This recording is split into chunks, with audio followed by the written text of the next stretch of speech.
Hey, it's author Teresa Hardister back with you again on how to write.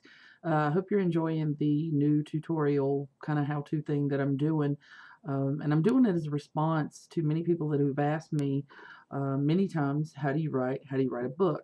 And it is a long process. And I wanted to start at the beginning because so many times people ask me that and they don't know where to begin. So I wanted to start at the very beginning and then bring you up to speed on how to get to the point where you put it in book form. So we're on installment 3, and last time we talked about the word very being a no-no. And I wanted you to use a thesaurus or a dictionary and learn how to describe yourself without having to use the word very. And we did the for instances of very scared. That tells me nothing. So today I want to talk to you about using the knowledge that I've given you so far in your descriptions and what you can do with it. We're finally going to do something here.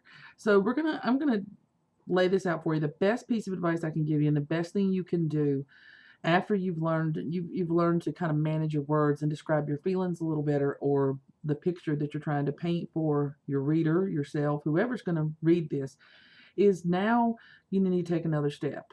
And this step is a bigger step. We're going to keep taking bigger steps. This step would be, I want you to try to take those sentences and those adjectives that I told you to use and put them, of course, in sentence form. But this time I want you to write a short story. That is the best way, in my opinion, to figure out your style, your sentence structure, how you're going to go about it, and you create your own uniqueness in the way that you write. So, be it a journal entry to yourself or write a letter to somebody, but I want you to describe things. And to me, a short story is a great way. Write it in first person. Just write it as you would write anything. I saw. Don't try and tackle second and third person yet, because I'm going to get there with you later on our how to series. But I want you to do a short story, and I want you to pick a topic or emotion that you currently feel, or something that makes you happy, sad, something that you're very passionate about, whether it be your children, the weather, a holiday, something that breaks your heart, something that will evoke those adjectives that I've given you and I want you to use, and to put it in sentence structure and put it in proper form. And I want you to write a short story, and you can't do it wrong. I want people to remember that. Each person has their own unique style of writing, and sometimes people feel like they have to be Stephen King or they have to be Patterson. Be yourself. That is the greatest advice I can give you. And when I first started writing, I realized early on that I had my own unique way of writing. It is not the same as this person or that person, and that's the cool part about writing. Each one of us have our own individual unique mark that we make when we write. So don't feel intimidated by the big boys, or anybody else for that matter. You know, Emily Dickinson wrote poetry, and she broke ground for a lot of women, she and Sarah Teasdale, because they wrote in their own form. They broke the forms of years of what was set for them.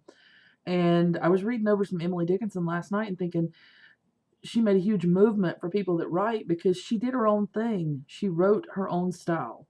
And that's what you got to realize is, if even if it's not just like somebody else's, you don't want it to be. You want it to be eye-catching. You want it to be you.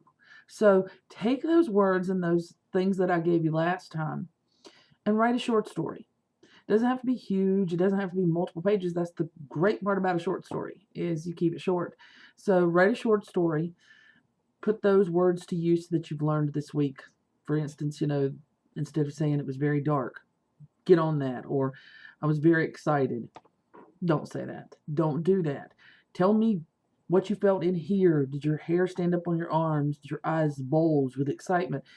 Get in there and tell me exactly. Close your eyes if you have to and imagine the emotion and the feeling that you had, and you will produce a wonderful short story. You don't have to let anybody read it. You can send it to me and I'll read it. Or you can just keep it for yourself and file away and write several short stories. And I guarantee that once you begin, you get addicted. It's very addictive, and once you start writing, you feel like and an urge will hit you whether you're in the shower. That's a dilemma that I've come up with too, is I come up with some really great ideas in the shower, so I'm going to have to get a dry erase board right outside the shower, or some crayons for in there, because I come up with some ideas in the shower. But you're going to find yourself moving through the thought process, and you're going to enjoy it, because this is you, and you're putting it on paper. and it's a really big high. Drugs are not needed. You can get such a high from writing and from putting yourself on paper and then reading back over it and go, you know what? I did that. You feel so accomplished. And by writing a short story, it makes you feel accomplished because you've written something, you've created a work, and it didn't take you months or days or whatever. You did it this afternoon. You did it tonight when you got comfy, or you did it early in the morning when you're having your coffee. So remember that. Keep it short, keep it sweet, but very descriptive. You can be very descriptive and short. You don't have to draw out. I've read some books and some stories where they would use like 5 pages to describe one item. Snorefest, you don't want that. So keep it brief but very descriptive. You can do this. This is author Teresa Hardister with How to Write. And next week we will start talking about, I do believe, how to delve into second and third person.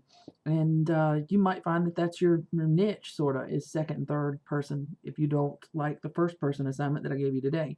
So if you have any questions, hit me up. Remember to subscribe. Thank you to all the cool people who've written me, who have subscribed and sent me their thoughts. It's really cool. And the great reviews that I've gotten lately, those are just awesome. It always makes me cry.